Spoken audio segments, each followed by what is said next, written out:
Herkese merhaba, kanalıma hoş geldiniz arkadaşlar. Bu videomda bir önceki videoda anlatmış olduğum bebek yeleğine uygun hazırladığım patiğin yapımını anlatıyorum.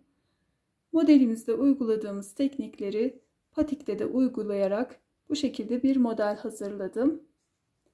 Sayıları yelekte olduğu gibi bir yaşa uygun. Modelimize bilek kısmından başlıyoruz. Sonrasında artırmalarımızı yapıyoruz. Tabanda da yine farklı bir ilmek eksiltme yöntemi kullanarak modelimizi bitiriyoruz. Modelde kullandığım ip orta kalınlıkta anti peeling özellikli bebe yünü, şiş numaram 3,5. Yeleğin yapımını da video sonuna ekleyeceğim. Patikle örüp takımlayabilirsiniz arkadaşlar. Yapımına geçmeden önce model ile ilgili yorum yapmayı, videomu beğenip kanalıma abone olmayı unutmayın arkadaşlar.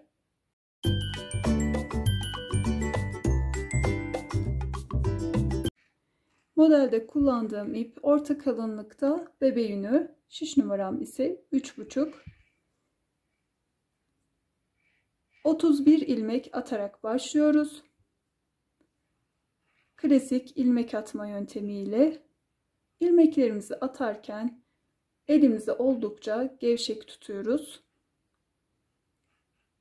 Bilek kısmının kasmaması için, çünkü bu kısımdan giydirdiğimizde bir zorluk yaşamayalım. Çünkü bot patik şeklinde modelimiz. Burada bir bağcık falan olmayacak. Kolaylıkla giydirebilelim. Çok sıkı olmasın. İlmeklerimizi atalım. İlmeklerimizi 4 haroşa sırası örüyoruz.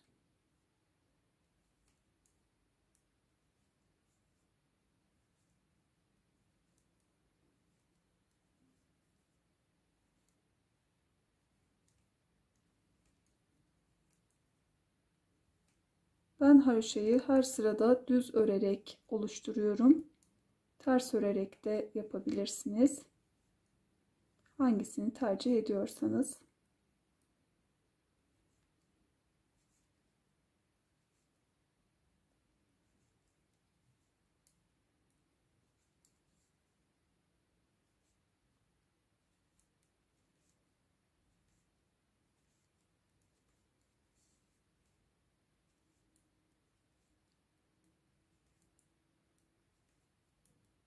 Haroşa kısımda sıra başlarında ipimizi her zaman arkaya atıyoruz ve ilmeğimizi örmeden alarak örgümüze devam ediyoruz. Önünüzde birinci haroşa sıram oluştu. 4 sıraya tamamlayalım. 1, 2, 3, 4 haroşa sıram oluştu. Şimdi pilek kısmına geçiyoruz. Baştaki ilmeğimi örmeden aldım. Ardından 1, 2 ilmek ters ördüm. Baştakini de sayarsak 3 ilmek ters ördük. 4. ilmeğe batıyorum. 1, doluyorum 2, tekrar ördüm 3, doladım 4, ördüm 5, düz örerek bir ilmekten 5 ilmek çıkardım. 1, 2, 3 ters ilmek ördüm. Sonrasında yine 4. ilmekten düz örerek ve dolayarak 5 ilmek çıkarıyorum. 2, 3, 4, 5. Arada 3 ters. 3 ters örüyoruz. 4. ilmekten dolayıp düz örerek 5 ilmek çıkarıyoruz. 3 ilmek ters. 4. ilmeği ördüm 1, doladım 2, ördüm 3, doladım 4, tekrar ördüm 5. Tekrar 3 ters ilmek ve 5 ilmek çıkarıyorum. 3 ters. Devam ediyorum.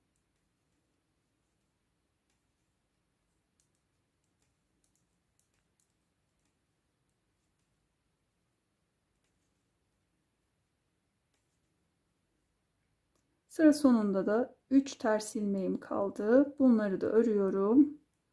3 ters şeklinde ve bu sırayı bitirmiş oluyorum. 3 ters ile başladık, 3 ters ile bitirdik. Arka yüze geçtim.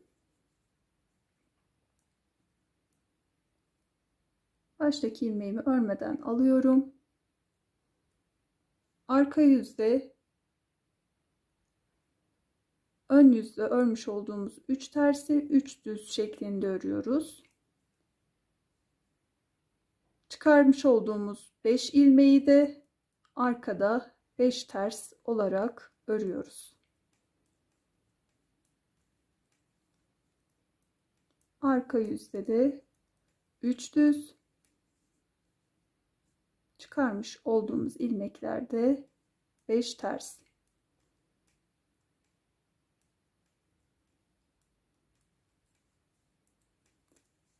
Üç düz 5 ters şeklinde örerek sıra sonuna gelelim. Sıra sonundayım. Son olarak 5 ters ilmek ördüm. Bu artırmış olduğumuz ilmekleri ve 3 düzü örüyorum. Ön yüze geçiyorum. Pile modelini kurduktan sonraki ikinci sırayı da tamamladık. Ön yüzde 3. sıraya geçtik. Şimdi ön yüzde 3 ters 5 düz 3 ters 5 düz şeklinde örüyoruz. Arka yüzde de 3 düz 5 ters şeklinde örerek pile kısmını 6 sıraya tamamlıyoruz. 2 sıra ördük. 4 sıra daha örüp ön yüze geçelim. Pile kısmı ilerlettim. Şu aradaki ters ilmekleri sayalım. Ters sıraları 2 4 6 sıra ördük. Şimdi ön yüzde pilenin ilmeklerini kapatıyoruz.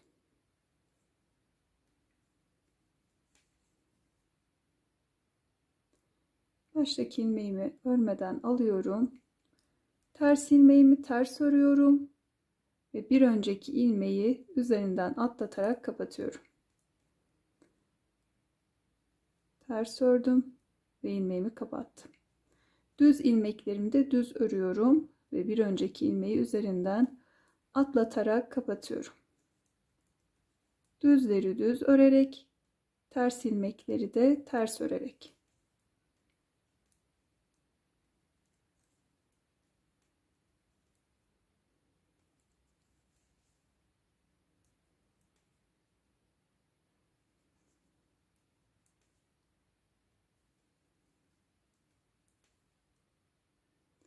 Tüm ilmeklerimizi kapatalım.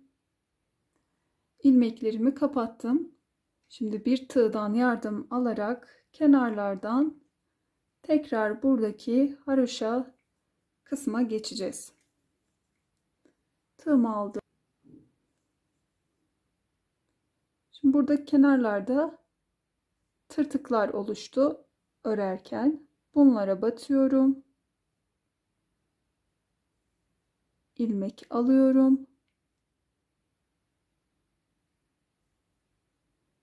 Tığdaki ilmekten geçiriyorum. Bunu yaparken bu kısmı sıkı tutmuyorum. Tığdaki ilmeğimi gevşek tutuyorum. Bunu 3 kere yapmamız yeterli oluyor. 6 sıra örmüştük. Dönüş kısımlarımız zaten 3 ilmek şeklinde.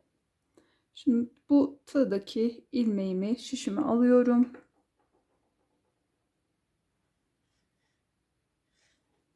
Bu kısımdan. Şimdi burada haroşa ilmeklerin bu şekilde ilmekleri görünüyor. Bunlardan ilmek çıkararak başlangıç sayımıza tekrar ulaşacağız. Şimdi son olarak şu kenar kısma tığımı batıyorum. İlmeğimi bu kısma alıyorum. Bu detayı da atlamayalım. Evet, ilmeğimi tekrar geçirdim. 1. Şurada görünen bu haroşa sıranın ilmeklerinden ters örerek ilmek alacağız. İpimi öne alıyorum. Bu şekilde diğer taraftan, arka taraftan öne şişimi geçirdim. Bu şekilde ters örerek ilmeklerimi alıyorum.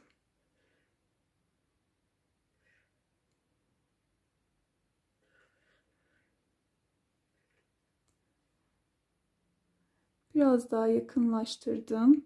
Şöyle burada duran ilmeklerden şişimi geçiriyorum ve ters örüyorum.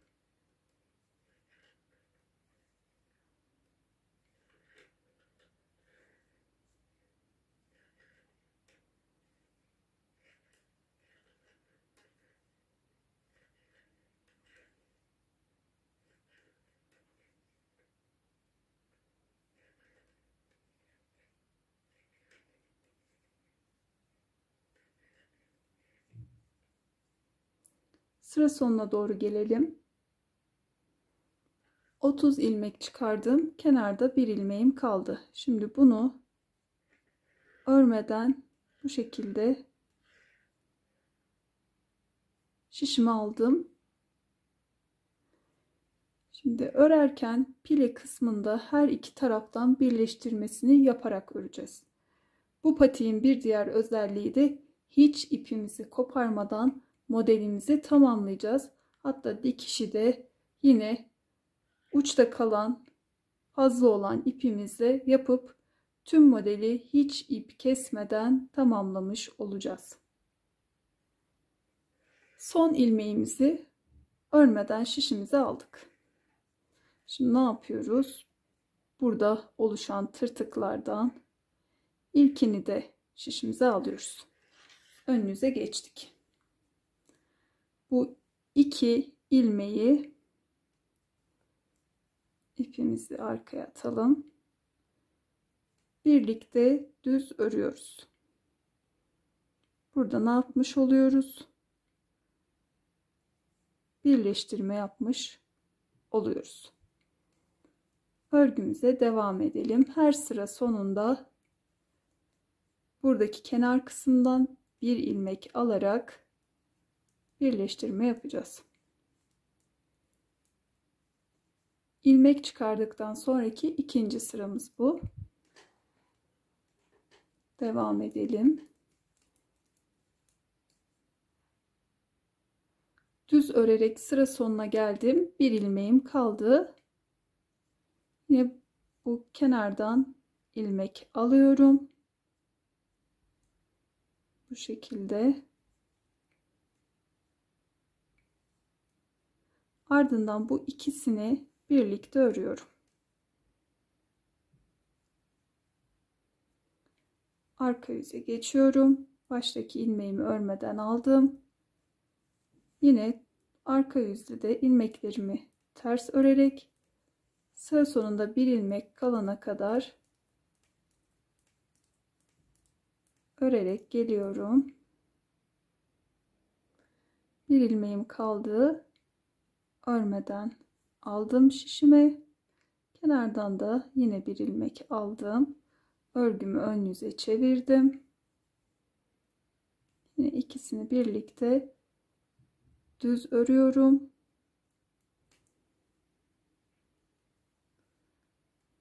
Ve birleştirmeyi yapıyorum.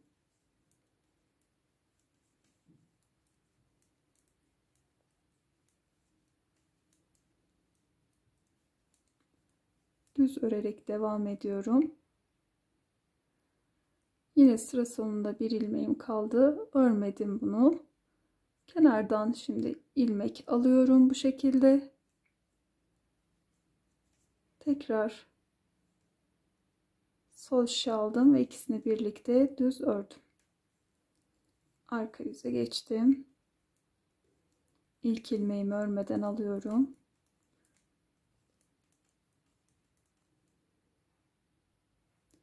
Sıra sonundayım. Yine bir ilmeğim kaldı.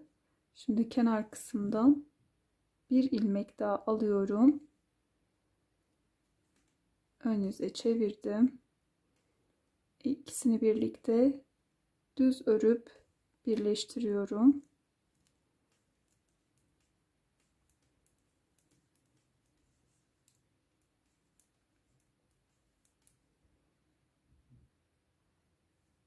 Sıra sonunda yine işlemi tekrarlıyorum. Son ilmeğimi aldım bu kısımda. En uçtaki ilmeği ve şişimdeki ilmeği birlikte düz ördüm. Arka yüze çevirdim. Arka sırayı örelim.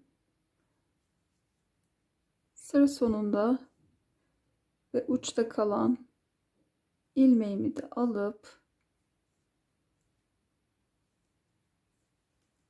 yine son birleştirmeyi de yapıyorum bu kısımdaki.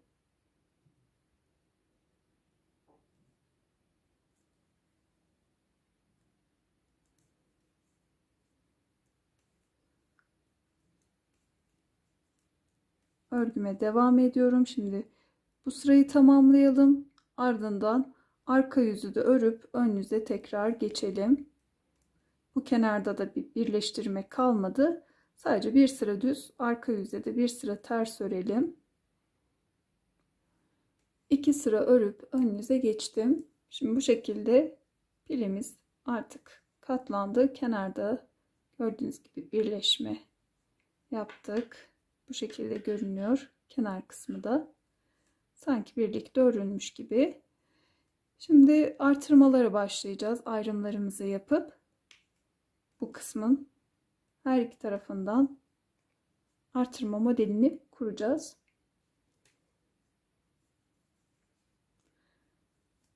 Şöyle bir sayalım.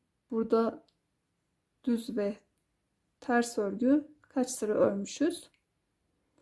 Bu ilmek çıkardığımız sırayı da sayıyoruz. 2, 4, 6, 8, 9. 9 sıra oluşmuş pileden sonra. Bu kısımdan sonra.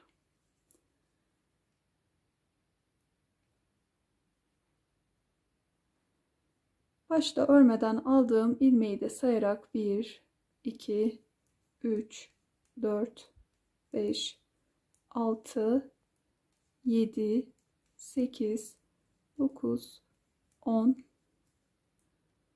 11, 12, 13 ilmek ördüm. Bir doluyorum. Bir düz ördüm. Bir doladım. 1, 2, 3 düz ördüm. Tekrar doladım. Bir düz doladım. Kalan 13 ilmeğimi örüyorum.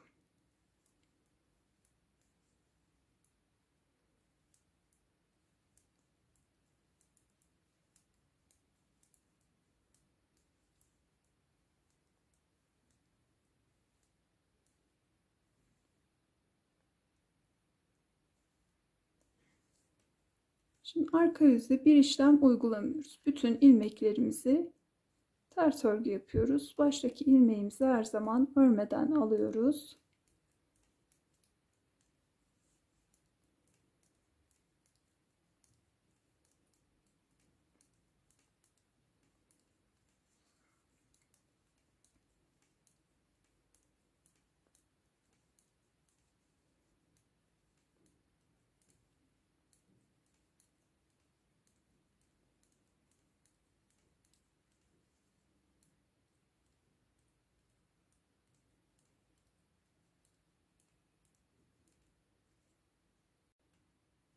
Evet, arka yüzü ördük. Artırmadan sonra arka yüzü örünce bir sıramız oluştu. Şimdi ön yüzde tüm ilmekleri bir sıra örüyoruz düz. Bu ikinci. Arka yüzde de bir sıra ters. Bu da üçüncü. Yani artırmalarımızı 3 sırada bir ön yüzde yapıyoruz. Şimdi ön yüzde bir, arka yüzde de birer sıra örelim. Artırmadan sonra 3 sıra ördüm. Tekrar ön yüzde artırma yapacağız bu sırada. Bu kez 14 ilmek sayıyoruz. Artırdığımız ilmeği de dahil ederek 2, 3, 4, 5, 6, 7, 8, 9, 10, 11, 12, 13, 14. Artırmış olduğumuz ilmeği de saydık. 14 ilmek ördük. Bu ortadaki ilmeği hizalayarak artırmalarımızı bu ilmeğin her iki yanından dolayarak devam ediyoruz. Doladım, ilmeğimi ördüm, doladım. 1 2 3 4 5 ilmek ördüm. Bir önceki sırada 3 ilmek örüp o şekilde artırmamızı yapmıştık. Şimdi her iki taraftan birer ilmek eklendiği için 5 ilmek ördük. Doladık. Yine ortadaki ilmeği hizaladık. İlmeğimizi ördük. Tekrar diğer yanından dolayıp diğer taraftaki ilmeklerimizi de örüp sıramızı tamamlıyoruz. Ardından yine bir 3 sıra ön yüzde artırmamızı yapıyoruz. Örgümü ilerlettim. 3 sırada bir her ön yüzde artırmalarımı yaptım. Toplamda 4 defa. Son artırma sırasından sonra arka yüzde bir, ön yüzde bir sıra ördüm. Arka yüze geçtiğimde ise haroşa örmeye başladım. 4 haroşa sırası ördüm. Şişimdeki 47 ilmeği. Şimdi taban kısmına geçiyoruz. Eksiltmelerimizi başta, sonda ve ortada yapıyoruz. İlk ilmeğimi örmeden alıyorum. Ardından 2 ilmeğimi sola doğru birlikte örerek kesiyorum. Sonrasında 18 ilmek örüyorum.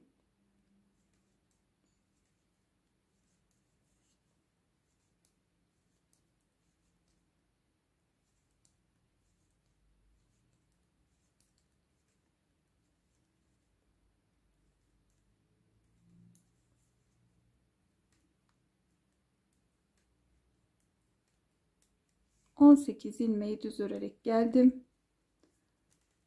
Şimdi şöyle bir şey yapıyoruz.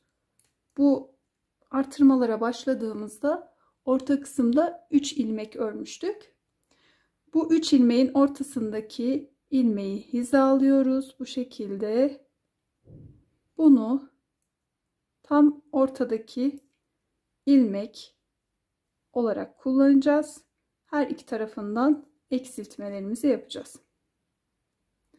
Şimdi 18 ilmek örerek geldik. Burada 2 ilmeğimi yine sola doğru örerek kestim. Bu orta kısımdaki ilmeğimi de düz ördüm.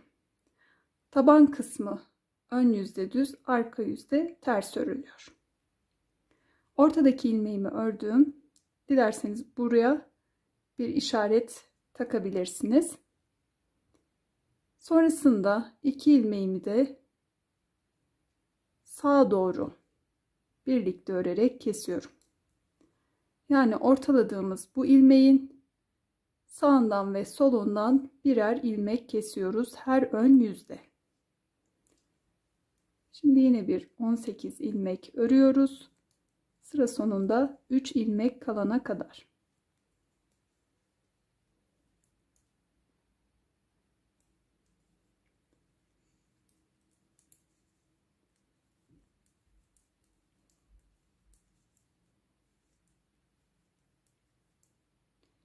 Üç ilmeğim kaldı.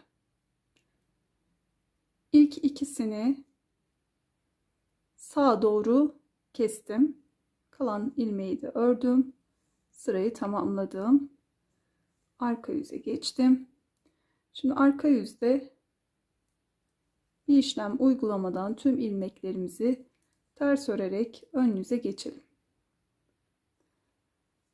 Ön yüzdeyim. Yine baştaki ilmeğimi örmeden aldım. 2 ilmeği de sola doğru örerek kestim. Bu kez 16 ilmek örüyorum.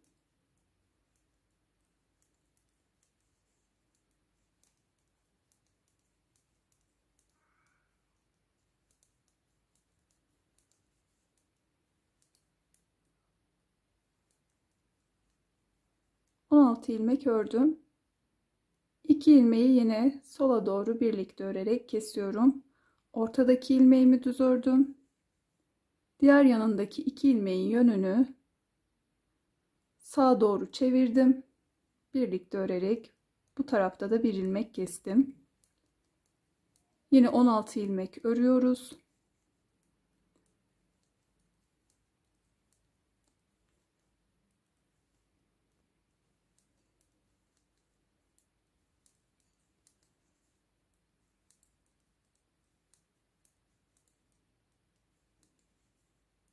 Üç ilmeğim kaldı. İkisinin yönünü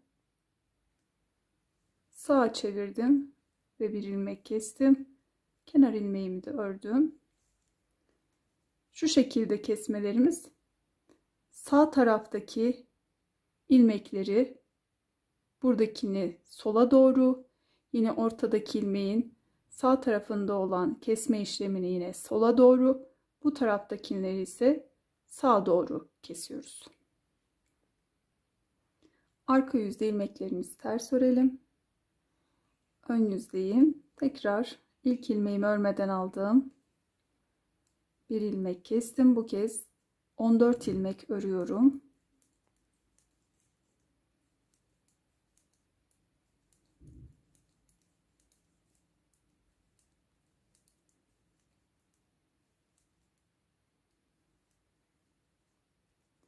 Ardından yine 2 ilmeği sola doğru kestim. Ortadaki ilmeğimi ördüm. Diğer yanındaki 2 ilmeği de sağa çevirip kestim.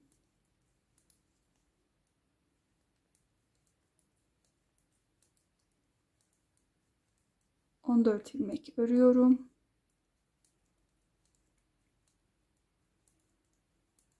Evet, 3 ilmeğim kaldı. Yine bir ilmek kesiyorum. Ön yüzdeyim. Tekrar ilmeğimi aldım örmeden.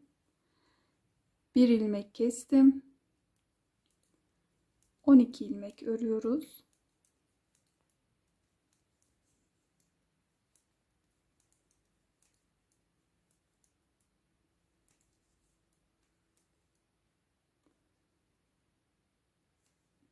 Bir ilmek kestim. Ortadaki ilmeğimi ördüm.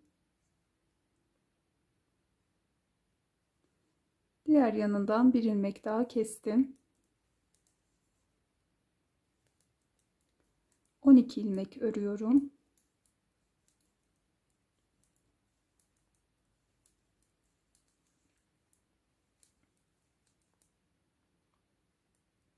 Üç ilmeğim kaldı.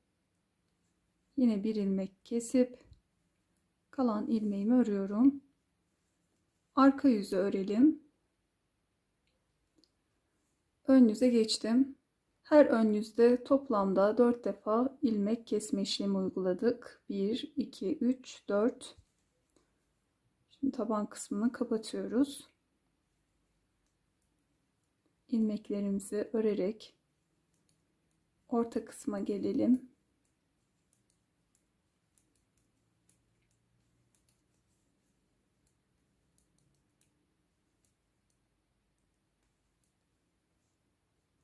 Şöyle ortadaki ilmeğin her iki yanından birer ilmekle üçünü bir örerek kesiyoruz.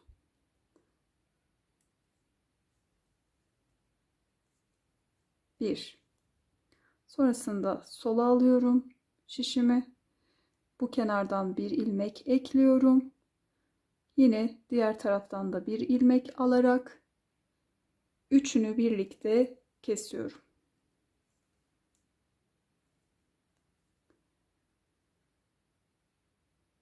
Ortadaki ilmeğimi sol şişe aldım. Sağ taraftan bir ilmek ekledim. Bir de sol taraftan ekliyorum.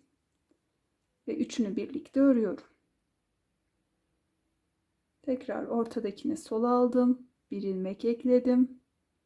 Diğer taraftan da aldım. Üçünü birlikte ördüm.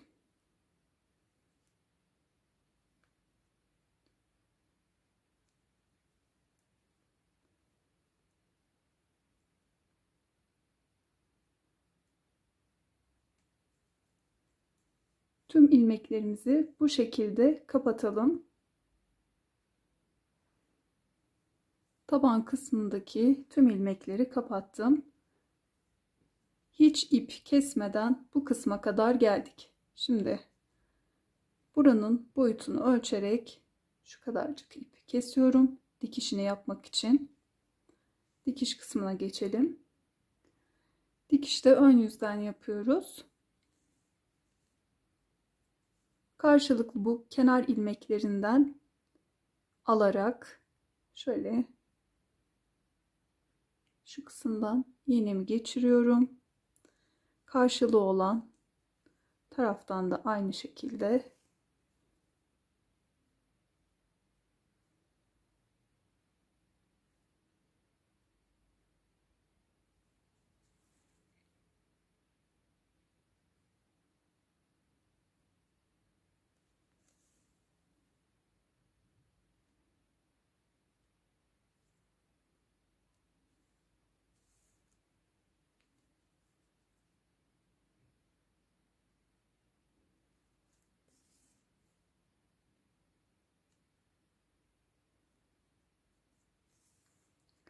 düz ilmekleri bu şekilde kenar kısımlardan ilmeklerin aralarından geçerek dikiyoruz.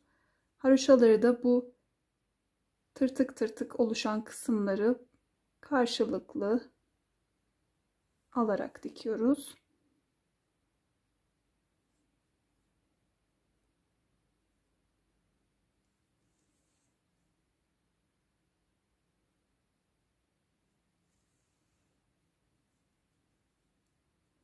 Dikişimizi tamamlayalım.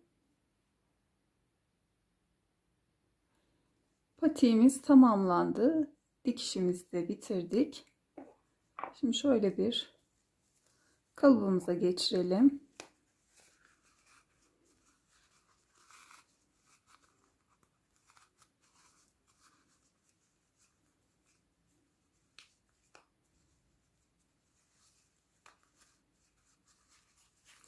Gördüğünüz gibi taban kısmı da değişik ve güzel bir çalışma oldu.